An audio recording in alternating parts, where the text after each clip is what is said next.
kabentusa, andito naman tayo ngayon at magmamassage po ako ngayon sa spa, dun po sa Tugos, Sorsogon City, dun po sa Derm Pure.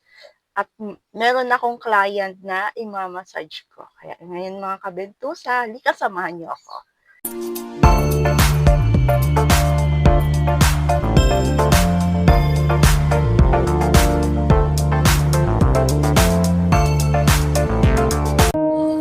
Mga kabentusa, ito ako ngayon ay palabas na ako ng Save More. Kasi bumili lang ako ng na kakailanganin ko ng oil, menstruational diaper kasi ubos na.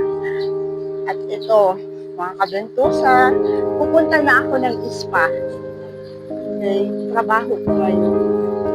Ngayon po mga kabentusa ay andito na ako sa spa ngayon, mga kabentusa. Kaya ito yung dito ako nagtatrabaho, dito ako pinatrabaho ni Doktora para maghilot ako sa mga client ko dito sa spa na to. Ngayon po mga kabentusa ay tapos na po ang massage ko at uwi na ako ng bahay. Home sweet home mga kabentusa.